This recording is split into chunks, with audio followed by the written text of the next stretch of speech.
ఏపీలో ఎన్నికల ఫీవర్ మొదలైంది. ఏ ఇద్దరిని కదిలించినా ఎన్నికల గురించే చర్చ. ప్రధాన పార్టీలు ఇప్పటికే సభలు, సమావేశాలతో జనాలను ఆకట్టుకునే ప్రయత్నం చేస్తున్నాయి. పోటాపోటీగా ర్యాలీలు తీస్తూ సభలు, సమావేశాలతో పార్టీ అధినేతలు సైతం హోరెత్తిస్తున్నారు. ఇప్పటికే టికెట్ ప్రకటించిన అభ్యర్థులు, టికెట్ ఆశిస్తున్న వారు ప్రచారాలు మొదలుపెట్టేశారు. ఏపీలో దాదాపు భూస్థాపితం అయిపోయిందనుకున్న కాంగ్రెస్ పార్టీలో వైఎస్ షర్మిల రాకతో కాస్త జీవం పోసినట్టు అయింది.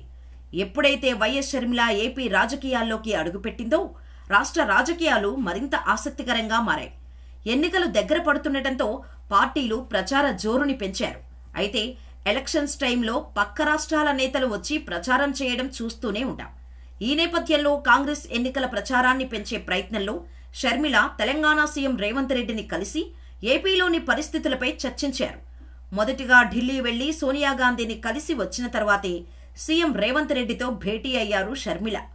ఏపీ ఎన్నికలలో ప్రచారం చేయడానికి తెలంగాణ సీఎం రేవంత్ రెడ్డిని ఏపీకి తీసుకురావాలని షర్మిల తన ప్రపోజల్ని సోనియా గాంధీ ముందు ఉంచారు.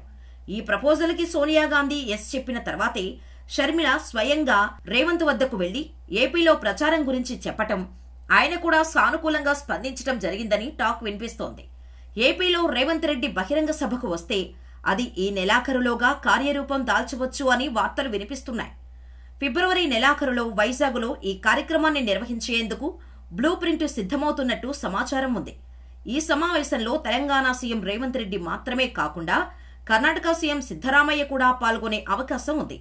ఈ భారీ ఎన్నికల సభలోనే కాంగ్రెస్ మేనిఫెస్టోను కూడా ప్రకటించే అవకాశం ఉందని రాజకీయ విశ్లేషకులు అంచనా వేస్తున్నారు. రానున్న రోజుల్లో విశాఖ, ఉభయ కృష్ణ, పశ్చిమ గోదావరి, కర్నూలు, గుంటూరు జిల్లాలలోని అసెంబ్లీ సెగ్మెంట్లలో నిర్వహించే కాంగ్రెస్ ఎన్నికల క్యాంపెయిన్లో రేవంత్ పాల్గొననున్నారు. అయితే ఏపీలో కాంగ్రెస్ వామపక్షాలతో కలిసి నడవాలని ఫిక్స్ అయింది. రేవంత్ ఏపీ పాలిటిక్స్ లో ప్రచారం చేయనుండటం ఖరారు కావటంతో ఈ అంశంపై ప్రత్యర్థి పార్టీలు ఎలా రియాక్ట్ అవుతాయన్నది ఆసక్తిగా మారింది. ఎన్నికల ప్రచారానికి ఏఐసీసీ అగ్రనేతలు పాల్గొంటారని కాంగ్రెస్ వ్యవహారాల ఇన్ఛార్జ్ మాణిక్యం ఠాగూర్ ఇటీవల ప్రకటించారు. ఏపీకి ప్రత్యేక హోదా ఇచ్చేందుకు రాహుల్ గాంధీ కట్టుబడి ఉన్నారని కాంగ్రెస్ పదే పదే చెబుతోంది. దీంతో కాంగ్రెస్ మేనిఫెస్టోలో ప్రముఖంగా స్పెషల్ స్టేటస్ పై హామీ ఉండొచ్చు. ఇదిలా ఉంటే సీఎం రేవంత్ రావటం వల్ల ఎవరికి ప్లస్ అవబోతుంది అనే టాక్ వినిపిస్తోంది. ఇప్పుడు సీఎం రేవంత్ రెడ్డి ఏపీలో కాంగ్రెస్ తరపున ప్రచారం చేయటం వల్ల కాంగ్రెస్ కి మైలేజ్ వస్తుందా అని అందరిలో ఉన్న ప్రశ్న. వైఎస్ షర్మిల కాంగ్రెస్ లో చేరి అన్న జగన్ ను ఇష్టమొచ్చినట్టు తిట్టినా పెద్దగా వర్కౌట్ కాలేదు.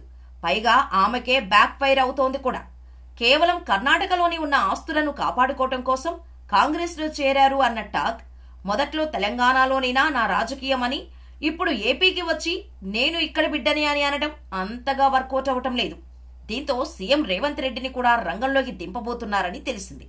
అయితే రేవంత్ రెడ్డి ప్రచారం చేస్తే కాంగ్రెస్ కు కలిసొస్తుందా లేక టీడీపీకి కలిసొస్తుందా అనే ప్రశ్న అందరినీ తొలిచేస్తోంది. ఎందుకంటే చంద్రబాబు ప్రియ శిష్యుడిగా రేవంత్ రెడ్డికి పేరు ఉంది. అనుకోని పరిస్థితుల వల్ల రేవంత్ రెడ్డి టీడీపీని వీడి కాంగ్రెస్ లో చేరాల్సి వచ్చింది. అయినప్పటికీ టీడీపీని ఏనాడు విమర్శించలేదు. పైగా తనకు రాజకీయ గురువు చంద్రబాబు అన్నట్టే చెప్పారు రేవంత్. శిష్యుడిపై ప్రేమతోనే తెలంగాణ అసెంబ్లీ ఎన్నికల్లో టీడీపీ పోటీ చేయలేదు అని టాక్. దీనివల్లే ప్రభుత్వ వ్యతిరేక ఓటు చీలిపోకుండా చేసింది. దాంతో అది రేవంత్ రెడ్డి టీంకు ప్లస్ అయిందనే వాదన ఉంది. ఇప్పుడు రేవంత్ రెడ్డి ఏపీలో ప్రధానంగా టార్గెట్ చేసేది వైసీపీ ప్రభుత్వాన్నే అవుతుంది కాబట్టి పరోక్షంగా అది టీడీపీకి కలిసొస్తుందనే వార్తలు వినిపిస్తున్నాయి. అయితే షర్మిల తన ప్రసంగాల్లో టీడీపీని కూడా టార్గెట్ చేశారు. మరి ఇప్పుడు రేవంత్ రెడ్డి కూడా టీడీపీని టార్గెట్ చేస్తారా అనేది తేలాల్సిన అంశం. రాజకీయాల్లో ఎవరికి ఎవరు శాశ్వత శత్రువులు, శాశ్వత మిత్రులు ఉండరు. మరి ఈ నానుడిని రేవంత్ నిజం చేస్తారో లేదా గురుభక్తిని చాటుకోవడం కోసం కేవలం వైసీపీని, బీజేపీని తన ప్రసంగాల్లో టార్గెట్ చేస్తారా అన్నది చూడాలి. రేవంత్ రెడ్డి ఏపీలో ప్రచారం చేస్తే ఆయన ఫైర్ బ్రాండ్ టైపు కాబట్టి వైసీపీపై విరుచుకుపడటం ఖాయం. అందులోనూ సీఎం కేసీఆర్, సీఎం జగన్ మధ్య స్నేహబంధం ఉంది కాబట్టి ఖచ్చితంగా సీఎం జగన్, సీఎం రేవంత్ కి రాజకీయ విరోధి అవుతారు. అదీకాక ఒకప్పుడు రేవంత్ రెడ్డి టీడీపీ నేత, మారిన పరిస్థితులతో కాంగ్రెస్ లో చేరారు. ఇప్పుడు ఆయన టీడీపీకి అనుకూలంగా వ్యవహరించకపోయినా వైసీపీ పాలనను ఎండగట్టడం ద్వారా కలిగే మైలేజ్ లో ఎక్కువ భాగం టీడీపీకే వెళ్తుందని విశ్లేషకులు అంటున్నారు. అయితే రేవంత్ రెడ్డి ప్రసంగాలు జనాన్ని ఆకట్టుకోగలవని చెబుతున్నారు. అందువల్ల ఆయన ఏపీలో ప్రచారం చేస్తే ఎన్నికల హీటు మరింత పెరిగే అవకాశాలు ఉంటాయంటున్నారు. కర్ణాటకలో కాంగ్రెస్ గెలవటంతో సిద్ధరామయ్య తెలంగాణలో ప్రచారం చేశారు. అలాగే ఇప్పుడు రేవంత్ రెడ్డి ఏపీలో ప్రచారం చేస్తారనే విశ్లేషణ ఉంది. ఎన్నికలకు కరెక్ట్గా 3 నెలల టైం ఉన్నప్పుడు షర్మిల కాంగ్రెస్లోకి ఎంట్రీ ఇచ్చారు. దాంతో ఇంత తక్కువ టైంలో ఆ పార్టీ పుంజుకునే అవకాశాలు లేకుండా పోయాయి. పైగా రాష్ట్రాన్ని విభజించిన అపవాదు కాంగ్రెస్ ని వెంటాడుతోంది. ఇప్పుడు షర్మిల ప్రత్యేక హోదా లాంటి అంశాలను తెరపైకి తెస్తున్నా ప్రజల్లో ప్రత్యేక హోదా కోసం ఇదివరకటి స్థాయిలో ఆగ్రహ జ్వాలలు కనిపించట్లేదు. అందువల్ల షర్మిల ప్రయత్నాలు ఫలించట్లేదనే కోణం ఉంది. ముఖ్యంగా కాంగ్రెస్ ఆడవారికి బస్ ఫ్రీ అనే పథకాన్ని ఏపీలో కూడా అమలు చేస్తామని చెబుతున్నారు. ప్రస్తుతం కర్ణాటక, తెలంగాణలో ఈ పథకాన్ని అమలు చేస్తున్నారు. అయితే దీనివల్ల ప్లస్ కంటే మైనస్లే ఎక్కువగా కనిపిస్తున్నాయి. ఫ్రీ బస్సు ప్రయాణం కావటంతో ఆర్టీసీ బస్సులు కిక్కిరిసిపోతున్నాయి. పైగా సీట్ల కోసం ఆడవారు పొట్టుగా కొట్టుకుంటున్న వీడియోలు, సిగపట్లు పడుతున్న ఆడవారి వీడియోస్ సోషల్ మీడియాలో ఫుల్ ట్రెండ్ అవుతున్నాయి. కాంగ్రెస్ పుణ్యమా అని అంతరించిపోతున్న ఆడవారి కళను మళ్లీ ఆర్టీసీ బస్సులలో తీసుకువచ్చారంటూ సెటైర్స్ కూడా వినిపిస్తున్నాయి. ఇది పక్కన పెడితే ఆటోలు, క్యాబులు, ర్యాపిడో వంటి వాహనాలు నడిపి కుటుంబాలు నెట్టుకొస్తున్న వారి ఆదాయానికి గంటిపడింది. దీంతో ఈ పథకంపై ఈ 2 రాష్ట్రాల్లో తీవ్ర వ్యతిరేకత వస్తోంది. అటు కాలేజీలకు వెళ్లే విద్యార్థులు సైతం బస్సులు దొరక్క బస్సుల్లో నిలబడటానికి కూడా ఖాళీలు లేక తెగ ఇబ్బందులు పడుతున్నారు.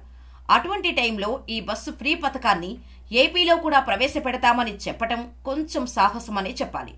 కాంగ్రెస్ పార్టీ అటు టీడీపీకి ప్రత్యర్థి కిందే వస్తుంది.